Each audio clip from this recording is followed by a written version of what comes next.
Welcome to ఆ new podcast. ఏం podcast ఏమో కానీ సో ఇప్పుడు దీపావళి పండుగ వస్తుంది కదా. అవును, దీపావళి వస్తుంది. మీ ఇంటికాడ ఎట్లా చేసుకుంటుండే? అంటే ఊర్లో చేసుకుంటుండేనా ఈడ చిన్నప్పుడు అయితే మా ఊర్లో క్రేజీ చేస్తుండే దీపావళి అయితే పోతుండే మంచిగా.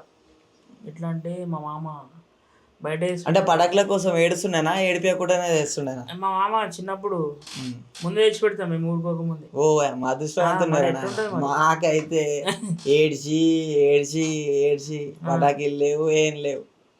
ఏదో అది కాకర పుల్లలు, చిచ్చుబుడులు, భూచక్రాలు, ఇక అంతవరకు. అది కూడా ఒక్కొక్క ప్యాకెట్ ఏడవంగా.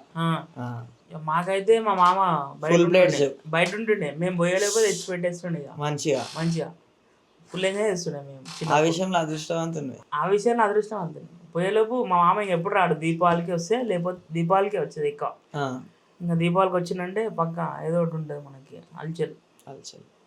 మొత్తం మీద అట్లా దీపావళి ఊరికి చిన్నప్పుడు అంటే ఊరే మనకి, ఈడేం లేకపోతుండే. ఊర్లోనే మంచిగా ఉంటుంది. దసరా అయినా దీపావళి అయినా జమ్మి గోయి అంతా ఈడేముంటుంది, తాగాలి, పోసుకోవాలి. ఇదే సిటీలో ఎట్లుంటుంది దీపావళి? ఓ సిటీలో చెప్పవద్దు. సిటీలో కూడా మంచిగా ఉంటది. పొల్యూషన్ అంతా హైదరాబాద్లోనే ఉంటుంది. సిటీలో పటాకీలు కడుస్తారు. అప్పుడు మెయిన్ ఇబ్బంది ఏమైతుంది తెలుసా? ఇప్పుడు రోడ్డు మీద పోతుంటారు బండ్ల మీద, ఆగాని కూడా చెప్పారు కనీసం.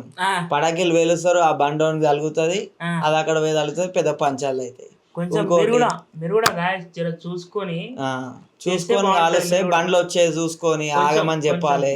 అంటే ముసలోళ్ళు ఉంటారు, వాళ్ళు ఉంటారు, చూసి చేసుకుంటే మంచిగా ఉంటుంది.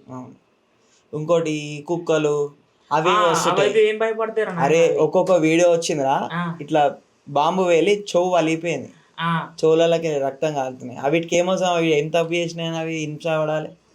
కొంచెం చూసుకోండి. మన ఎంజాయ్మెంట్ కోసం వీటిని సావదగొట్టుడు ఎంతవరకు కరెక్ట్?